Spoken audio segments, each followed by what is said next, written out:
देखने के लिए सरकार बड़े बड़े दावे कर रही है कि हम किसानों की आय दुगनी कर रहे हैं, लोगों को रोजगार दे रहे हैं, लोगों की बेहतरी के लिए काम कर रहे हैं।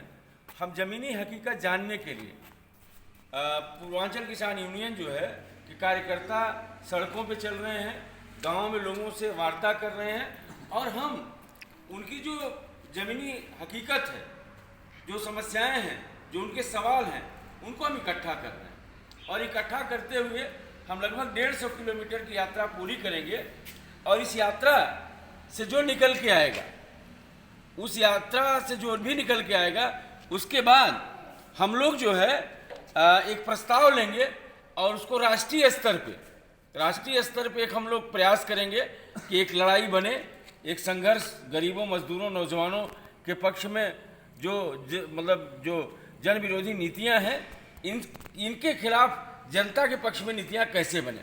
अभी हमारा मानना है कि केंद्र व प्रदेश सरकार की जो नीतियां हैं वो किसान, नौजवान, मजदूर विरोधी नीतियां हैं। इन नीतियों के बदलाव के लिए हम आगे संघर्ष की तरफ बढ़ेंगे। विजेंद्र यादव जी हैं जो बीएचयू के प्रोडक्ट रहे हैं और आप लगातार सामाजिक कार्यों में जो भी मुद्दे हैं उनको लेकर के जनता के बीच उतरते रहते हैं। तो अभी आप बता रहे हैं कि आप इस अभियान को लेकर चल रहे हैं। अभी शुरुआत किए कितने दिन हो गए आपको? ये हमारा तीसरा दिन है। तो कुछ थोड़ा बहुत अनुभव आया होगा कि इस आपकी बात को आपको लोग नौजवान किसान इस बात को कुछ उम्मीद उनके अंदर जग रही है? नहीं, बिल्कुल उम्मीद है। अभी हम लोग जो गाँव में जा रहे हैं, जैसे भी स्वास्थ्य का जो मसला है, CSC PSC पे अगर कुत्ता काट ले तो 5 रुपया का सिरिंज भी बाहर से लाना पड़ता है। सरकार जो स्वास्थ्य पे दावा कर रही है, इसकी स्वास्थ्य व्यवस्था पूरी तरह फेल है। कहीं भी सरकारी अस्पतालों में डॉक्टर नहीं, CSC पे कहीं महिला डॉक्टर नहीं है, बच्चों का कहीं डॉक्टर नहीं है। और आप अगर बच्चों का डॉक्टर नहीं है, महिलाओं के डॉक्टर CSC PSC में मौजूद नहीं है और लगभग 2/3 पद जो है स्वास्थ्य विभाग में कर्मचारियों के खाली पड़े हुए। इन पदों को सरकार नहीं भर रही है, जो यात्रा से निकल के आया, जो हम लोग समझ पा रहे हैं।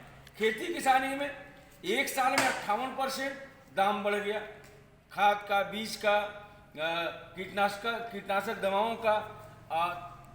वही हाल जो है जीवन रक्षक दवाइयों का है, सारे के सारे रेट बढ़ गए। और खेती, पेट्रोल डीजल जब महंगा हुआ तो उसका सबसे बड़ा असर खेती में पड़ा। आज DAP जो है 1450 मिल रही है। आज जो जुताई हम 400-500 रुपया बीघा होती थी, आज वो 1000 रुपया 1200 रुपया बीघा हो रही है। अभी यह धान कटेगा, हार्वेस्टिंग जो होगी, जो अभी 2 साल पहले 3 साल पहले 1200 में होती थी, वो 2200 में होगी। और जो हमको दाम मिलता था, जो हमको MSP मिलती थी, वो उसमें भी कोई बढ़ोतरी नहीं हो पा रही है। और ये एक महत्वपूर्ण बात है कि MSP पे कुछ किसानों का धान तोड़ा जाता है जो बहुत पेशेंस वाले होते हैं। पेशेंस का मतलब ये है कि जैसे ही हमारा धान कटता है, हमको गेहूं बोना रहता है, चना बोना रहता है, सरसों बोनी रहती है, हमको तुरंत बीज, खाद की ज़रूरत पड़ती है, जुताई देने की ज़रूरत पड़ती है।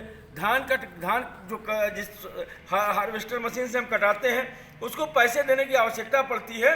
और ये धान हमारा जो क्रय केंद्रों में बिकता नहीं है, तो हम मजबूरन 1100-1200 रुपया कुंतल जो है धान हमको बेचना पड़ता है। तो स्वास्थ्य, शिक्षा, रोजगार और किसानों के मुद्दे पर सरकार गांवों में नदारद दिखाई दे रही है। एकदम जो सामाजिक, और आपने जो एक पहली बार मुझे दिख रहा है कि मजबूती से आपने जो मुद्दा उठाने का काम किया है कि रोजगार नहीं तो सरकार नहीं। काश हमारी तमाम जो पार्टियां हैं, जो दलगत राजनीति है, उसमें भी ये मुद्दा कहीं उभर करके आता तो शायद नजरिया और हालात इस तरह के न होते जिस तरह के आज हैं। आपके साथ और भी जो साथी गुजर रहे हैं इस यात्रा में, आपके साथ भागीदारी कर रहे हैं, बताएं क्या कहना चाहेंगे? जी, मेरा नाम योगीराज सिंह पटेल है और मैं पूर्वांचल किसान यूनियन का अध्यक्ष हूँ। देखिए, अभी जो हमारे साथी महासचिव जी कह रहे हैं, जो हम लोग यात्रा लगभग 50 किलोमीटर हम लोग आए हैं। अभी कोरोना काल में केंद्र सरकार ने, भारत सरकार ने कहा था कि हम 25 लाख करोड़ जो महामारी आया है, इसके लिए हम किसानों, मजदूरों और रोजगार के लिए हम देंगे। और हमने रास्ते में देखा, चाहे किसानों से बात हुई, चाहे नौजवानों से बात हुई, कहीं भी रोजगार के नाम पर उनको कुछ पैसा नहीं है। अभी सरकार कह रही है कि किसान खुशहाल है, हमने इतना करोड़ रोजगार दे दिया, लेकिन कहीं भी रोजगार दिख नहीं रहा लोगों को। सब बेचारे जो नौजवान हैं जो शहरों में काम करते घर पे आके बैठे हुए हैं, जो मजदूर हैं वो 2 वक्त की रोटी के लिए परेशान हैं, और सरकार कह रही है कि 5 किलो राशन से पूरा देश खुशहाल है। मैं पूछना चाहता हूँ सरकार से, जो हम लोगों ने देखा है रास्ते में कि कहीं भी तो कोई भी वर्ग, चाहे किसान हो, चाहे मजदूर हो, चाहे नौजवान, कोई संतुष्ट नहीं है। लेकिन ये है कि सबके जुबान पर ताला लगा दिया गया है। जो भी चुनाव आते हैं, हर चुनाव में दोबारा बीजेपी उभर करके आ रही है, सरकार उभर करके आ रही है, जो वर्तमान सत्तारूढ़ दल है वो फिर कहीं न कहीं सफल होकर के आ रहा है।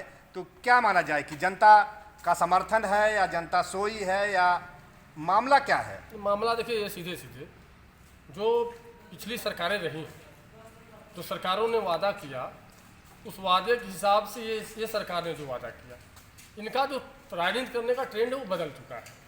बीजेपी सरकार की ये कई तरीके से लोगों को बांट करके, अलग करके राजनीति कर रही है। उसमें अगर आप देखेंगे तो 2014 के चुनाव में जो इनका नारा था, ये भी बताया जा रहा है कि आज़ादी 14 में आई। कुछ उनके मतलब उनके लोग छोड़े गए हैं जिस तरीके से लोगों को बांटने के लिए। कोई जाति धर्म का नारा दे रहा है, कोई हिंदू मुसलमान है, कोई हिंदू पाकिस्तान का नारा दे रहा है। तो ये जो बांटने की राजनीति उनकी है उसमें वो सफल है, मैं मानता हूँ। और जो हमारे लोग हैं, किसान, मजदूर, नौजवान, जो जूझ रहे हैं अपने सवालों पे, उस पर जो विपक्ष है वो स्टैंड नहीं ले पा रहे हैं, वो उन्हीं के जाल में फंस रहे हैं। अगर वो हिंदू मुसलमान का बात करें तो ये भी वही बात करने जा रहे हैं। तो सवाल ये है कि हम विपक्ष पार्टियों से भी कहना चाहते हैं, जो किसान, मजदूर, नौजवान जो असल मुद्दे हैं जिस पर राजनीति होनी चाहिए, आप उस पर बात नहीं कर रहे हो। आप उस पर बात करना होगा, तभी आप इस सरकार को पीछे ढकेल। मुद्दे वही चल रहे हैं जिनको सरकार चलाना चाहती है, जिन मुद्दों को परोसती है उसी पर सारे लोग घूमते हैं, उसी पर सारा परिदृश्य आकर के अंकित हो जाता है। हमारे बीच इलाहाबाद से सचान जी हैं, जो लगातार एक्टिविस्ट के रूप में जाने जाते हैं पूरे देश में। आपकी क्या राय है, ये परिस्थितियां किस मोड़ पर आकर खड़ी हैं और कैसे हम इससे लड़ पाएंगे, कैसे इससे निकलेंगे? देखिए, ये आजमगढ़ से जो यात्रा निकली है, वैसे तो ये क्षेत्रीय यात्रा है और बनारस तक जाएगी, लेकिन क्षेत्रीय मुद्दे भी हैं। यहाँ हम देख रहे हैं, गांव-गांव घूम रहे हैं कि बड़े पैमाने पर पलायन हुआ है। नौजवानों को इस क्षेत्र में काम अब नहीं है। पहले किसी ज़माने में यहाँ कुटीर उद्योग का ये केंद्र था पूरा पूर्वांचल, अब वो चौपट है। खेती किसानी भी यहाँ हो या पूरे देश में हो, बर्बाद होती जा रही है, लागत बढ़ती जा रही है। वाजिब दाम जो समर्थन मूल्य है C2 प्लस 50% के आधार पर जिसकी किसान आंदोलन कर रहे हैं, कानूनी गारंटी हो, वो दूर दूर की बात है। जो उत्पादन किया है सब्जी वगैरह का किसानों ने या अन्य फसलें, उसको भी खरीदा नहीं जा रहा। वाजिब दाम तो छोड़िए, फेंकना पड़ रहा है। तो बहुत बुरी स्थिति है इस पूरे इलाके में, और पूरे देश में जो हालात हैं रोज़गार का, उससे ये स्थिति बनी है कि बाहर भी जो युवा हमारे जा रहे हैं, गुजरात में, बम्बई में, दिल्ली में, वहाँ पर भी महीनों उनको काम नहीं मिलता है, वेतन भी बहुत कम है, चौतरफा हमला है। पिछले दिनों सरकार ने संसद में रिपोर्ट दी, जो शिक्षित बेरोजगार हैं उनकी तो बहुत ही बुरी स्थिति है। 22 करोड़ आवेदन केंद्र सरकार की नौकरियों के लिए 8 साल में आए, उसमें महज 0.3% 7 लाख लोगों को नौकरी दी गई। ये बहुत ही भयावह स्थिति देश में है। उत्तर प्रदेश में योगी सरकार ये क्लेम करती है कि रोज़गार सृजन हो रहा है, बड़े पैमाने पर नौकरियां दी गई हैं, लेकिन सच्चाई है सरकारी विभागों में अभी हमारे महासचिव जो हैं किसान यूनियन के, ये बता रहे थे कि डॉक्टर्स नहीं है। पूरे प्रदेश में यह हाल है। इलाहाबाद में, लखनऊ में जो बड़े हेल्थ सेंटर हैं सरकारी, वहाँ पर विशेषज्ञ डॉक्टरों के पद आमतौर पर खाली हैं, 2/3 पद खाली हैं। कहीं कोई व्यवस्था नहीं है। प्रचार ज़्यादा है इस सरकार का, यही रोज़गार के मामले में है, यही हेल्थ के मामले में है, यही अन्य मामले में है। तो ऐसी स्थिति में जो इस यात्रा के माध्यम से हम लोग मुद्दा उठा रहे हैं, तो 2-3 प्रश्न हैं। एक है, हर परिवार के इस सदस्य को सरकारी नौकरी हो। जो संविदा प्रथा है देश में, अग्निवीर का आंदोलन हुआ, संविदा प्रथा ये ख़त्म हो, आउटसोर्सिंग ख़त्म हो। लाभदायक जो इकाइयाँ हैं सार्वजनिक, जो लाभदायक हैं, इनको कम से कम बेचा न जाए, औने पौने दाम पे मुफ्त में ही आप कोयला से लेकर के प्राकृतिक संसाधनों से लेकर के BSNL से लेकर के जितना भी है एल्युमिनियम से लेकर के ये जो सार्वजनिक इकाइयाँ हैं इनको आप निजी मुनाफे के लिए, निजी क्षेत्र की लूट के लिए उनको हवाले कर रहे हैं। इसको रोका जाए।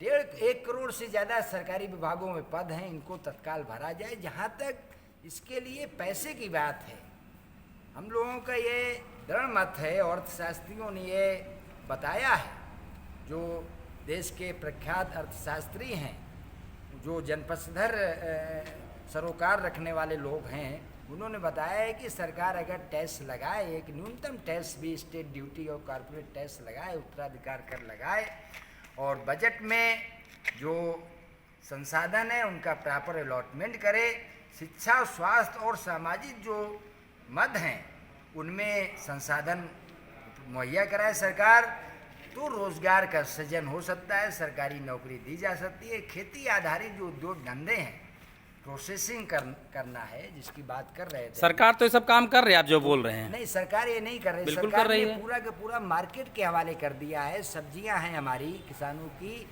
इसी गाजीपुर के इलाके में हमारे विजय राव जी हैं, 2 रुपये किलो टमाटर, 3 रुपये किलो टमाटर खरीदा नहीं जाता है।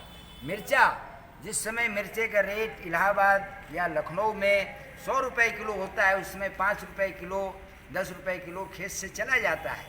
सरकार की कोई सचान जी जो आप खामियां बता रहे हैं सरकार की, सरकार उसी को अपनी खूबी बता रही है और मीडिया उसके साथ है, उसके साथ जिंदा करने वाले नौजवानों का बड़ा हुजूम है। कैसे इस बात को आप समझा पाएंगे?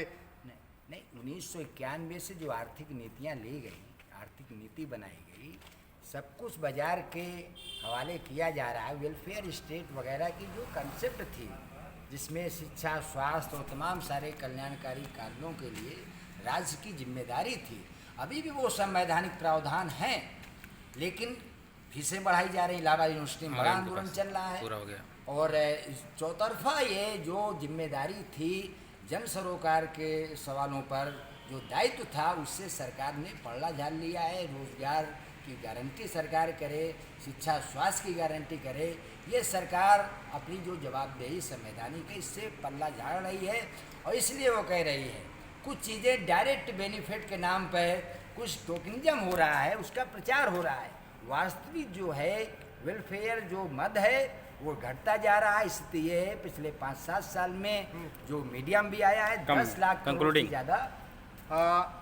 ये अच्छी बात है कि एक टीम, एक युवाओं की टीम इस तरह से गांव-गांव चल करके एक कुछ अध्ययन कर रहे हैं। आप कुछ जानना चाहते हैं, कुछ बताना चाहते हैं, कुछ कर गुजरना चाहते हैं, लेकिन परिस्थितियां इस तरह की है कि हमारे बड़े बड़े नेता आपको आंदोलनजीवी जैसा संबोधन दे रहे हैं। तो आंदोलनों का पूरा मामला बहुत ही संघर्ष में है।